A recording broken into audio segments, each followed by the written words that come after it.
Pilati é uma família vêneta. Vieram da província de Vicenza para o Brasil, da fração de Conco, sede do município de Lusiana Conco.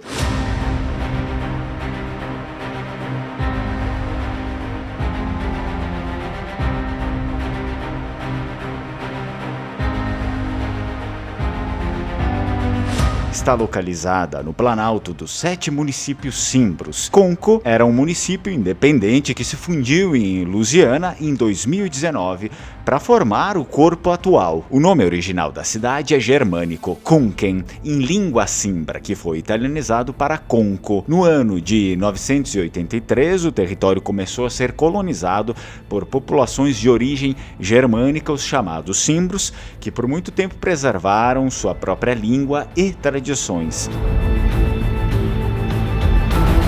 Do ponto de vista político, a região pré-alpina que vai do Ástico ao Brenta foi submetida ao bispo de Pádua em 917. Posteriormente foi vinculada ao município de Vicenza, aos Ezelinos e ao município de Pádua, até o domínio definitivo da República de Veneza em 1405.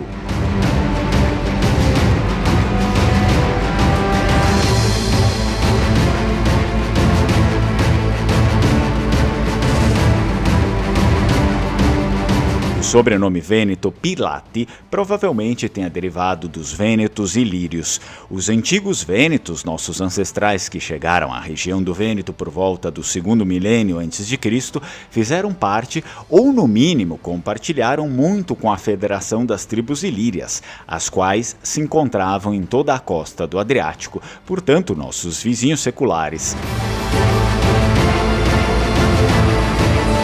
Inclusive, além dos tradicionais vênetos da região do Vêneto, dentre as tribos ilírias se conhecia uma tribo que se intitulava como Vênetos Ilírios.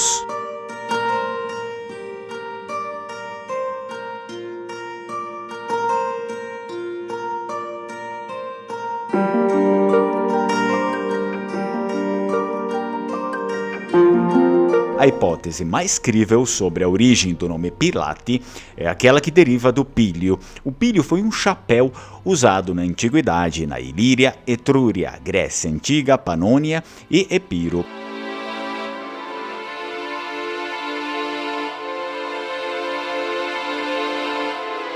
Por conta desta abrangência de povos e culturas que o pílio fazia parte, podemos citar aqui um personagem famoso, o qual também carregou o mesmo sobrenome. Estamos falando do governador da Judéia, Pôncio Pilatos.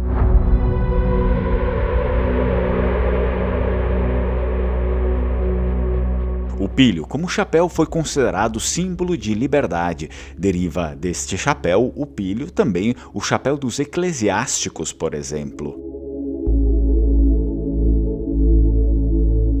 Historicamente, havia uma tribo chamada os Pileatos, que eram nobres dácios, cujo adorno de cabeça era precisamente o pílio, representado em inúmeras cenas da coluna de Trajano. Traços do sobrenome Pilati já se encontram no ano de 229 a.C., no episódio da guerra que envolveu Roma contra o reino da Ilíria. Esse trecho da história costumamos chamá-lo de a Primeira Guerra Ilírica. Travada justamente entre os anos de 229 a.C. e 228 a.C., ou seja, um conflito que durou um ano. Naquele momento, quem controlava o reino da Ilíria era uma rainha chamada Teuta, que tomou posse do reinado após a morte de seu marido, o rei Agrão.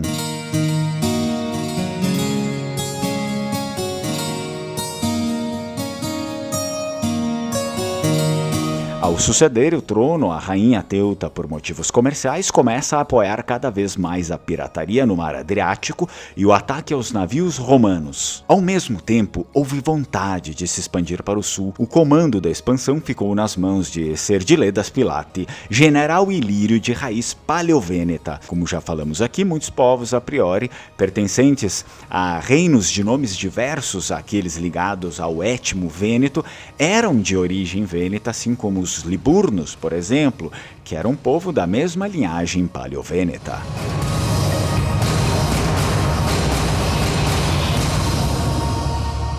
Assim sendo, o general Eserdíledas foi bem sucedido em sua empreitada. Sob seu comando, derrotaram uma expedição de auxílio das ligas Etólia e Acaia. Enquanto o general ancestral dos Pilate guerreava, ora no sul, ora ao norte contra uma invasão dos Dardânios, o reino da Ilíria recebeu uma embaixada romana e a rainha Teuta, sentindo-se desrespeitada por um dos embaixadores, mandou matá-lo.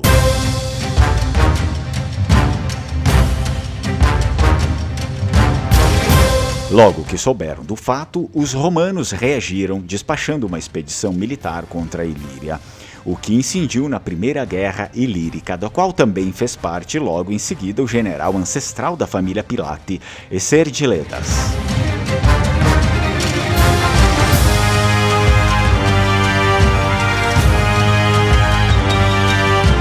Outras guerras envolvendo Roma e o reino da Ilíria seriam travadas, e a importância do general da família Pilate foi aumentando até que se tornou o maior líder militar daquele reino e teve grande liderança sobre as tropas ilírias em 220 a.C., quando Demétrio de Faros, novo governante do reino da Ilíria, iniciou uma nova guerra contra os romanos.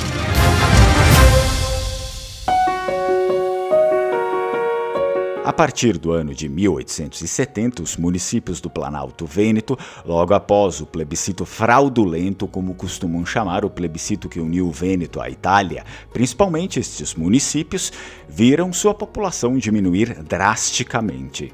Isto ocorreu, obviamente, por conta da emigração, que teve como principal destino a América Latina, com ênfase o Brasil. Sendo assim, na data do dia 6 de outubro de 1891, o senhor Valentino Pilate, juntamente com sua esposa Pietra Posa, embarcados no navio Novo Washington, chegaram ao Brasil e posteriormente se estabeleceram no Rio Grande do Sul, no município de Caxias do Sul, na Serra Gaúcha. E em território brasileiro, com a esperança de aqui construir um local melhor para se viver, permaneceram sempre saudosos de sua antiga pátria, que agora já não mais existia. Se você gostou do vídeo, não deixa de curtir, de se inscrever no canal, compartilhar o conteúdo, ativar o sininho das notificações e caso você também queira adquirir um vídeo como esse, uma pesquisa em um vídeo como esse, eu te deixo o link aqui na descrição do vídeo e também nos primeiros comentários. Você pode entrar lá no site do Linguamare e adquirir o vídeo da sua família. Vi ringrazio, Namucci, Strucon e Chai Chai.